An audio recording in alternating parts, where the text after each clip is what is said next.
Good afternoon, everybody, and thank you. I am going to introduce you to Julie. I'm going to have a lot of help in this, but I'm going to introduce you to Julie Flik. Julie Flik was my friend.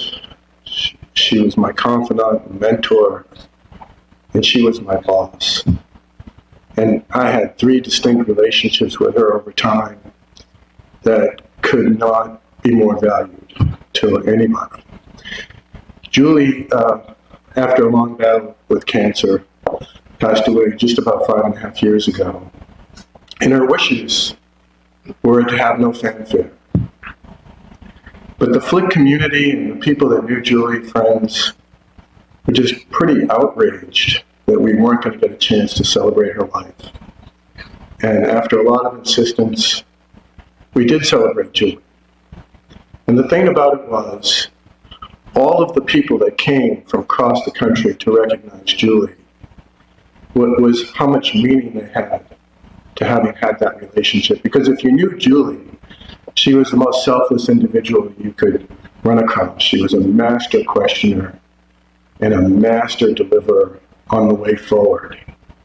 But Julie had 2 distinct sides to her. She was one of good humor, one of great friendship, unbelievable style and grace, and another one who would never be satisfied with her lot in life.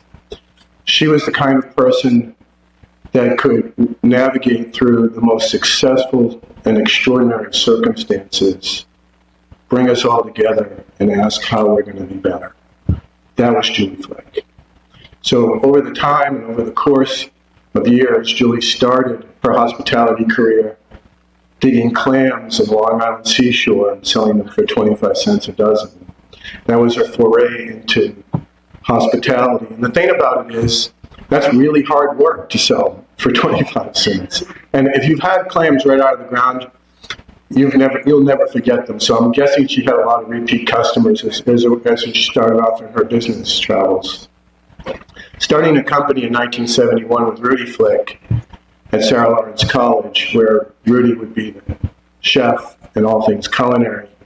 And I like to say Julie, the brains behind the outfit.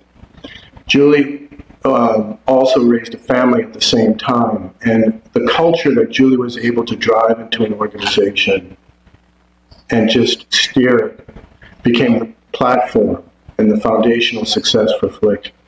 So when Flik started as a single location in Westchester County, New York, now in 43 states and $2 billion in revenue, that's all from the foundational work that Julie put together. Those seeds that she sowed 50 plus years ago are the spine of the organization and what makes it tick and what makes it successful today. And while many of you may never have heard of Julie Flik before this or have had the hospitality from Flik, I can assure you that if you've been to a Fortune 500 company or you've been greeted at Rockefeller Center, more likely than not, you've been greeted by a Flik person and had the values that Julie instilled in them. So I'm going to have a little bit of help from the family and friends that knew Julie best to talk a little bit more about Julie and her capabilities and what stature that she brought to an industry and to a family. But I'd be remiss in not saying Julie would be just so proud of being associated with this group of honorees. Her speech would be all about the honorees and the privilege to be on stage with them. And a special thank you to the entire committee that voted for Julie, and Catalina Ganis, who also put and brought her name forward. So appreciative on behalf of the entire Flik community. Thank you very much.